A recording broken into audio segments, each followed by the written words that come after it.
O meu bom dia e sejam todos bem-vindos a mais um vídeo do canal hoje. Bom, no vídeo anterior nós estudamos a respeito da importância da gente conhecer as doutrinas bíblicas, certo? E neste vídeo de hoje nós vamos falar sobre a doutrina de Cristo. A importância ainda maior de conhecer a doutrina de Cristo.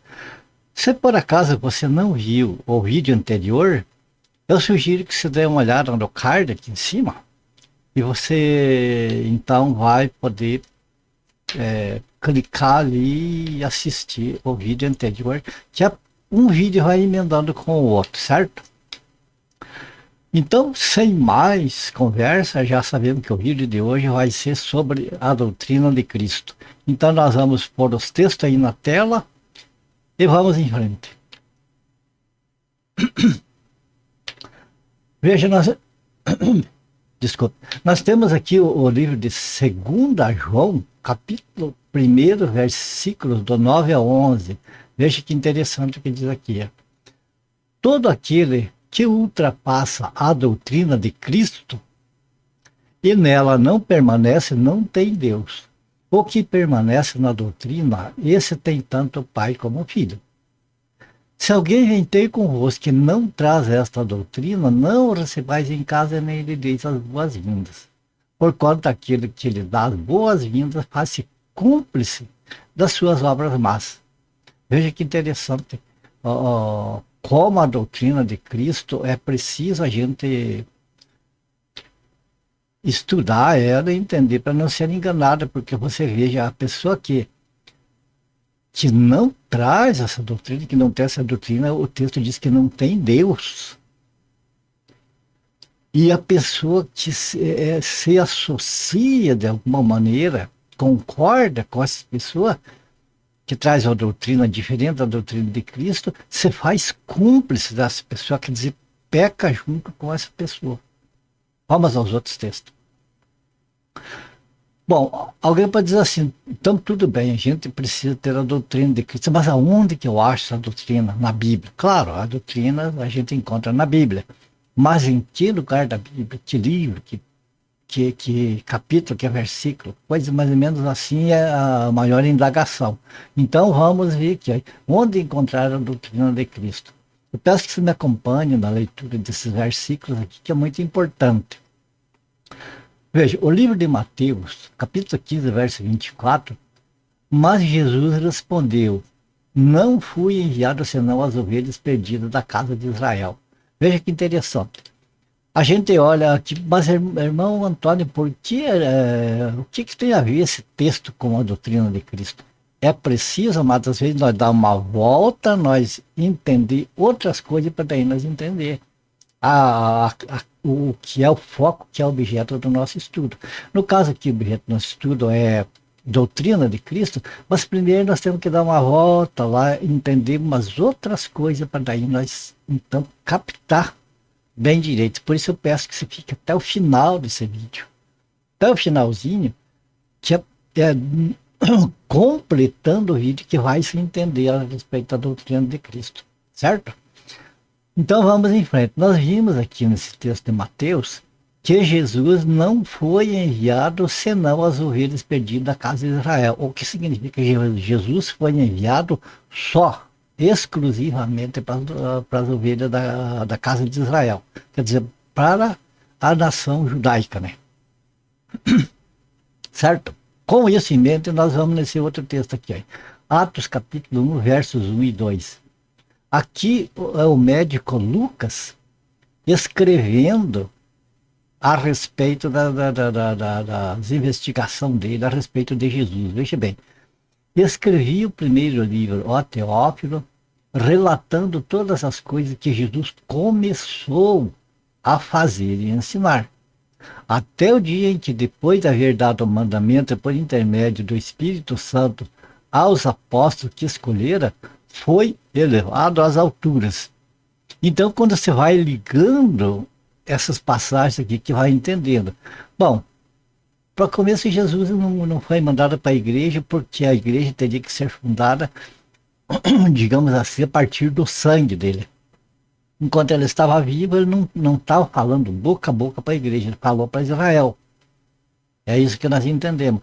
Mas aqui, o Lucas, né, escreve aqui, porque é Lucas que escreveu o livro de Atos dos Apóstolos. Ele escreveu uma coisa que já vai começando a clarear, porque ele diz que Jesus começou a fazer, a ensinar, o que significa que Jesus não completou o que ele tinha para ensinar. Ele ensinou que tinha de ensinar para Israel, mas para a igreja não. Daí o que aconteceu? Jesus, quando ressuscitou, ele então, ele, como diz aqui, até o dia em que, depois de haver dado o mandamento. Então Jesus,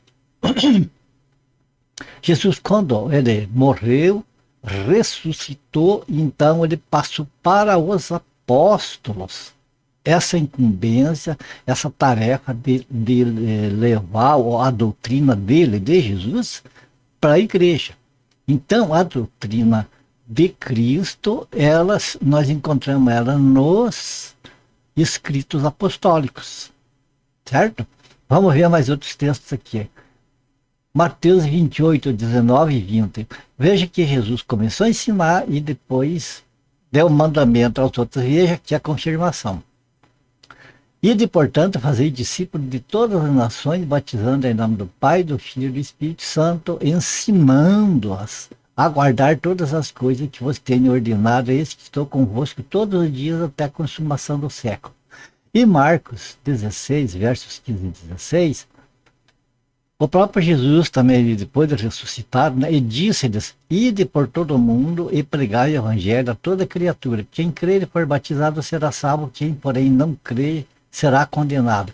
Você nota que Jesus, ele incumbiu os apóstolos da missão de pregar a doutrina dele, de Cristo, para a igreja. Porque aqui ele falou: ide, em Mateus, aqui em Marcos também ele falou: ide por todo o mundo. Aqui ele falou para ensinar a guardar as coisas que Jesus mandou. Então, o que os apóstolos ensinaram é o que Jesus mandou, o que Jesus ensinou, quer dizer, as doutrinas de Cristo, certo?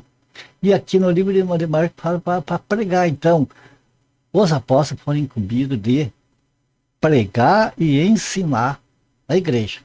Por isso nós temos que ter cuidado, amado, com o que nós ouvimos, se está de acordo com o que os apóstolos deixaram escrito, porque é ali que está a doutrina de Cristo. E quem não persevera nessa doutrina não tem Deus, certo? Então, veja bem aqui. A igreja de Gálatas, né, o apóstolo Paulo escreveu aqui: admiro-me que estejais passando tão depressa daquele que vos chamou da graça de Cristo para outro evangelho, o qual não é outro senão que há alguns que vos perturbam e querem perverter o evangelho de Cristo. Mas ainda que nós mesmos, um anjo vindo do céu, vos pregue o evangelho que vá além do que vos temos pregado, seja anátema. Você percebe aqui o evangelho, ou seja, as doutrinas de Cristo foi pregado pelos apóstolos. Então, se vem uma outra pessoa pregar um evangelho que não seja baseado no evangelho pregado pelos apóstolos, aí que diz aqui: seja anátema, seja maldito. Você percebe como é importante as doutrinas, e principalmente a gente conhecer a doutrina de Cristo na Bíblia, que é para não cair nessa armadilha aqui.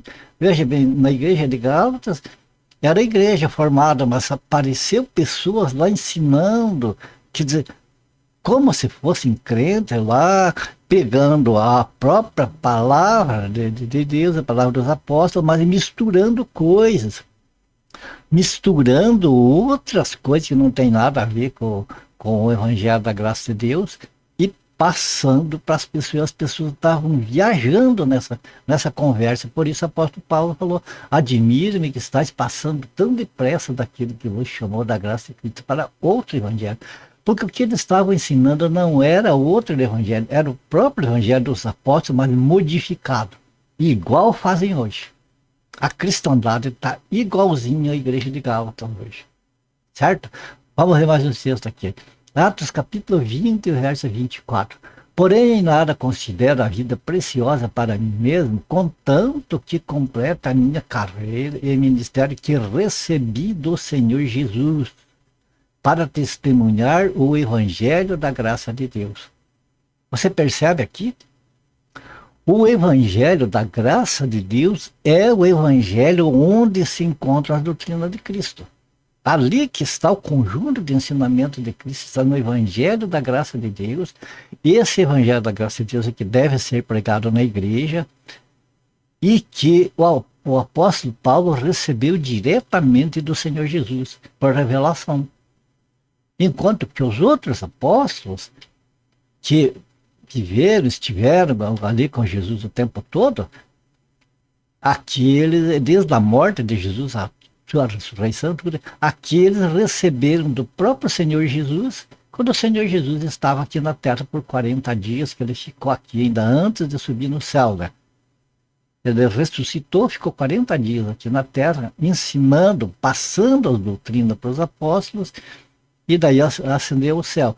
E o apóstolo Paulo, que veio a ter o um encontro com Jesus, depois que Jesus já tinha ascendido aos céus, ele recebeu por revelação do próprio Senhor Jesus todo o mistério da igreja. Amados, não vamos cair no conto de evangelhos que é diferente do evangelho pregado pelos apóstolos. Veja outro aqui, 1 Coríntios, capítulo 1, verso 2. Irmãos, venho lembrar-vos do evangelho que vos anunciei, o qual recebestes, no qual ainda perseverais. Por ele também sois salvos, se retiverdes a palavra tal como vos preguei, a menos que tenha escrito em vão. Aqui, veja bem, a pessoa dá ouvido, seguir um outro evangelho, diferente do evangelho pregado pelos apóstolos, ou o mesmo evangelho dos apóstolos, mas torcido, tirado fora ali dos contextos, é maldito. E aqui o apóstolo Paulo diz que o evangelho que ele pregou, e os outros apóstolos também pregaram esse mesmo evangelho, é o evangelho que pode trazer salvação para a pessoa. Veja bem, vários evangelhos que vos anunciei, qual recebeste, no qual ainda perseverais, por ele também sois salvos, por meio do evangelho, porque não é Jesus que salva, não é o sangue de Cristo que purifica todo pecado? Sim, só que o evangelho da graça de Deus prega justamente isso. Então, o evangelho da graça de Deus, que está a doutrina de Cristo ali, ele conduz a pessoa a Cristo, a entender, a conhecer a Jesus, quem é, e entender plenamente as doutrinas de Cristo. Quando sair fora desse evangelho, não vai estar atendendo isso, então vai estar crendo em vão. Qualquer outro evangelho, diferente do evangelho da graça de Deus, que é o evangelho que Jesus deixou para a igreja, né? As doutrinas para a igreja, qualquer evangelho que é diferente é crer em vão. Você percebe? Então é isso, amados, que a gente tinha para hoje. Agora eu peço para vocês que não perca o próximo vídeo, que vai ser sobre Jesus Cristo. Veja que teve um momento em que o Senhor Jesus falou para os apóstolos quem o pessoal e o povo diz que é o Filho do Homem. E lá naquela época os apóstolos falaram, olha, uns dizem que é o profeta, outros dizem que é Elias, outros dizem que é João Batista que ressuscitou. As opiniões eram as mais diferentes a respeito de Jesus. E hoje também é. Hoje também é. Naquele tempo, o pessoal seguia a Cristo porque Jesus multiplicava pão para eles, porque Jesus curava as enfermidades deles, e porque Jesus, enfim, resolvia os problemas deles ali. Mas só que naquele tempo, Jesus fazia isso para mostrar para as pessoas verem e crerem que ele era o Filho de Deus enviado, que ele era o Messias enviado para Israel. Era esse o objetivo. Agora, hoje, Hoje, o que ando, que lotam as igrejas da cristandade procurando cura, procurando vida financeira abastada, procurando se libertar de dívidas, procurando se libertar. Quer dizer, hoje Jesus é para a cristandade como ele foi no passado para aquele povo lá, que seguiam ele por interesses pessoais, cada um tinha seus interesses. Aqueles que eram curados, Jesus era um médico, como é hoje. Para aqueles que eram libertos lá dos seus demônios, dos seus problemas, Jesus era um libertador. Mas ninguém falava. O único que falou, tu és o Cristo, Filho de Deus, foi o apóstolo Pedro. E os 12, os 11 que estavam com ele concordaram com isso. O resto da multidão não seguia Jesus, não sabia nem quem ele era. Então, amado, esse vídeo de hoje que fala a respeito das doutrinas de Cristo, e próximo vídeo, que se Deus quiser nós vamos gravar, é para as pessoas conhecerem um pouco melhor quem Jesus é, na essência, desde a sua pré-existência em diante. Tá certo? Então aqui a gente encerra esse vídeo. Eu acho que não precisa a gente se demorar a explicar mais a respeito ali, porque os textos explicam por si só. É só, se você quiser, você pode baixar o vídeo, pode ver mais vezes e assim se terá. E amados, uma coisa também que eu vou pedir para vocês aqui, não é dinheiro. Não quero saber de dinheiro, dessas coisas. O que eu vou pedir para vocês aqui é que vocês estejam aliados comigo para nós levar este vídeo para mais pessoas ver. Como? Se inscrevendo no canal se não é inscrito, e também se você se inscreve no canal, já clica no sininho ali e na lista que aparece, clique em todas, que daí você vai ser notificado de todos os vídeos que eu postar no canal, certo? Isso é excelente para o vídeo ir mais longe. Bom, se você já é inscrito, então dá aquele joinha, né? Aquela curtida ali, o gostei, que isso aqui o YouTube vai divulgar o vídeo para mais pessoas. E compartilhe, que cada vídeo que você compartilha e outros compartilham, enfim, vai levando. Ó. Como vocês notam aqui, tudo que eu mostrei aqui para vocês é bíblico, é de graça, não estou negociando as coisas de Deus. Então eu peço que você me ajude a nós divulgar os vídeos aí, que mais pessoas possam, as pessoas que não sabem a esse respeito, desses assuntos, possam ficar inteiradas a respeito disso aí. Tá bom? Eu conto com vocês para isso aí. E só resta então agora para nós encerrar a minha gratidão, primeiramente a Deus, claro, e a minha gratidão a cada um de vocês que tem estado com a gente. Vocês são os meus companheiros de estudo bíblico. A minha oração é que o Senhor abençoe e guarde cada um de vocês, da família de vocês. E se for da graça do Senhor, nós se vemos no próximo vídeo então. Tá bom? Fiquem todos com Deus e até o próximo vídeo, se o Senhor nos permitir.